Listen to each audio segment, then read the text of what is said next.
এইবার আধার কার্ড বন্ধ করার চিঠি আসছে বাড়ি বাড়ি। তো আধার কার্ড নিয়ে একটি বড়সড় আপডেট, এইবার বাড়ি বাড়ি চিঠি পাঠাচ্ছে ইউআইডিএআই আধার কার্ড ডিঅ্যাক্টিভেট করার জন্য। আর আপনার বাড়িতেও কিন্তু এই চিঠি আসতে পারে যদি আপনি আধার কার্ডের এই গুরুত্বপূর্ণ কাজটি না করেন। তো এই ভিডিওর মাধ্যমে দেখে নেব যে চিঠিতে কি বলা হচ্ছে, অর্থাৎ বাড়ি বাড়ি যে আধার কার্ডের চিঠি আসছে সেই চিঠিতে কি বলা হচ্ছে, এবং যদি আপনার বাড়িতে এই চিঠি আসে সেক্ষেত্রে আপনার কি করণীয় ডিটেলস কিন্তু জানতে পারবেন আজকের এই ভিডিওতে। প্রত্যেকের জন্যই কিন্তু ভিডিওটি খুবই গুরুত্বপূর্ণ, কারণ কালকে কিন্তু আপনার বাড়িতেও এই আধার কার্ডের চিঠি আসতে পারে।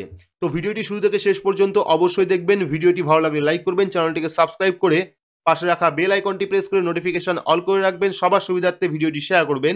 তো চলুন শুরু করি। তো বর্তমানে কিন্তু এইরকম একটি চিঠি বাই পোস্টের মাধ্যমে বাড়িতে বাড়িতে পাঠাচ্ছে ইউআইডিএআই আধার কার্ড ডিঅ্যাক্টিভেট করার জন্য। তো ডিটেলস আমরা দেখে নেব যে এই চিঠিতে কি বলা হচ্ছে, এবং এই চিঠি যদি আপনার বাড়িতে আসে সেক্ষেত্রে আপনার কি করণীয় বা কোন কাজটি করতে হবে ডিটেলস আমরা ভিডিওর মাধ্যমে জেনে নেব। তো এখানে আপনারা দেখতে পাচ্ছেন বাতিলের খাতায় বহু আধার কার্ড, আশঙ্কা সত্যি হলো অবশেষে আধার কার্ড নিষ্ক্রিয়করণ চিঠি পোস্ট অফিসের মাধ্যমে পৌঁছে যাচ্ছে বাড়ি বাড়ি। তো দেখতে পাচ্ছেন সম্প্রতি একটি চিঠি অনেকের বাড়িতেই পৌঁছে যাচ্ছে। এই চিঠি যাচ্ছে মূল আধার কর্তৃপক্ষের তরফ থেকে, পাঠাচ্ছে জোন ভিত্তিক রিজিওনাল অফিস। সেক্ষেত্রে পশ্চিমবঙ্গের যে রিজিওনাল অফিস তার অ্যাড্রেস এখানে দেওয়া রয়েছে। এবার আমরা দেখে নেব যে চিঠিতে কি বলা হচ্ছে, অর্থাৎ বাই পোস্টের মাধ্যমে যে চিঠি বাড়িতে পাঠানো হচ্ছে সেই চিঠিতে কি বলা হচ্ছে দেখতে পাচ্ছেন। সেক্ষেত্রে প্রথম অংশে বলা হয়েছে যে নিম্ন স্বাক্ষরকারীকে জানাতে নির্দেশ দেওয়া হচ্ছে যে আপনাকে জারি করা আধার নাম্বার, এখানে আধার কার্ড নাম্বার থাকবে, আধার এনরোলমেন্ট এবং আপডেট রেজুলেশন 2016 প্রবিধান 28 এ বিধানের অধীনে নিষ্ক্রিয় করা হয়েছে, অর্থাৎ আধার কার্ড নিষ্ক্রিয় করা হয়েছে কারণ ভারতে আপনার থাকার প্রয়োজনীয়তাগুলি পূরণ করা হয়নি।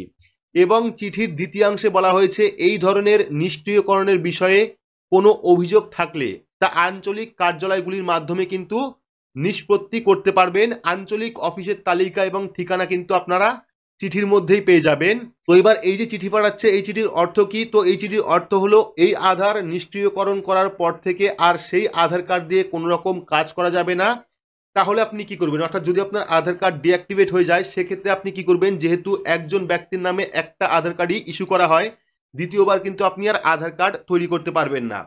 তো এবার যদি আপনার বাড়িতে এইরকম চিঠি আসে সেক্ষেত্রে আপনার কি করণীয়? তো চিঠিতে স্পষ্ট বলা হয়েছে যদি আপনি ফের এটি সক্রিয় করতে চান তাহলে আঞ্চলিক অফিসে যোগাযোগ করতে হবে।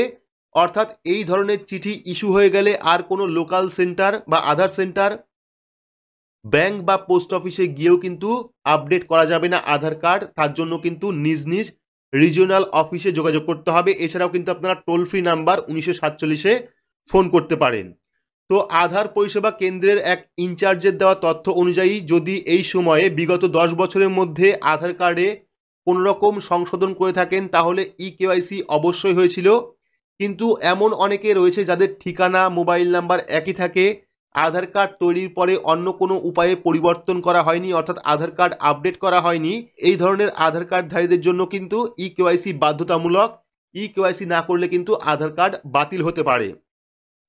তো যারা এই কাজটি করেননি তারা অবশ্যই অতি সত্বর করে নিন। এই সমস্যা এড়াতে আপনাকে আধার কার্ডের একটি কাজ করতে হবে। ইউআইডিআই এর মতে যাদের আধার কার্ড পুরনো এবং যারা এখনো পর্যন্ত ইকেওয়াইসি করেননি তারা অবিলম্বে কিন্তু অনলাইন থেকে বা পাশের আধার সেন্টার থেকে ইকেওয়াইসি বা ডকুমেন্ট আপলোড করিয়ে নেবেন, তাহলেই কিন্তু আপনারা এই সমস্যার সমাধান করতে পারবেন। তো এবার দেখে নেব আধার নিষ্ক্রিয়করণ করা হলে যে যে সমস্যায় আপনারা পড়বেন, অর্থাৎ আধার কার্ড যদি বাতিল হয় সেক্ষেত্রে কোন কোন সমস্যায় আপনারা পড়বেন। তো আধার কার্ড দিয়ে করতে হয় এমন কোনো কাজই আপনি করতে পারবেন না সেই আধার কার্ড দিয়ে। ব্যাংকের লেনদেন বন্ধ হতে পারে, জমি কেনাবেচার কাজ করা যাবে না, মোবাইলে সিম কার্ড সংক্রান্ত সমস্যা দেখা দিতে পারে, ইনকাম ট্যাক্স সংক্রান্ত সমস্যা কিন্তু দেখা দিতে পারে। তো যদি আপনার বাড়িতে এই চিঠি আসে সেক্ষেত্রে কিন্তু আপনি অবশ্যই যে রিজিওনাল অফিস সেখানে যোগাযোগ করতে পারেন। এবং যারা যারা এখনো পর্যন্ত আধার কার্ডের যে কেওয়াইসি বা ডকুমেন্ট আপলোড বা আধার কার্ডের বিভিন্ন আপডেট করাননি, 10 বছরের পুরনো আধার কার্ড রয়েছে, তারা অবশ্যই এখন কিন্তু সম্পূর্ণ বিনামূল্যে অনলাইন থেকে আধার কার্ডের ডকুমেন্ট আপলোড করা যাচ্ছে। সেক্ষেত্রে যদি আপনার আধার কার্ডের বয়স 10 বছর বা তার বেশি হয় আপনি অবশ্যই অনলাইন থেকে বা আধার সেন্টার থেকে আধার কার্ডের ডকুমেন্ট আপলোড করিয়ে নেবেন, বা পারলে আপনি ঠিকানা যদি পরিবর্তন হয় সেক্ষেত্রে ঠিকানা আপডেট করিয়ে নেবেন, তাহলে কিন্তু আপনারা এইরকম চিঠি পাবেন না। যদি আপনারা একবার এই চিঠি পেয়ে যান সেক্ষেত্রে কিন্তু আপনাকে রিজিওনাল অফিসে যোগাযোগ করে এই সমস্যার সমাধান করতে হবে, না হলে কিন্তু আপনার আধার কার্ডটি বাতিল হয়ে যাবে। এরকমই কিন্তু চিঠি আসছে। তো এই ছিল আধার কার্ড নিয়ে একটি গুরুত্বপূর্ণ আপডেটটি আপনাদের কেমন লাগলো অবশ্যই কমেন্ট বক্সে কমেন্ট করে জানাবেন। ভিডিওটি ভালো লাগলে লাইক করবেন, চ্যানেলটিকে সাবস্ক্রাইব করে পাশে রাখা বেল আইকনটি প্রেস করে নোটিফিকেশন অল করে রাখবেন। সবার সুবিধার্থে ভিডিওটি শেয়ার করবেন। তো আজকের মতো এইটুকুই। ধন্যবাদ।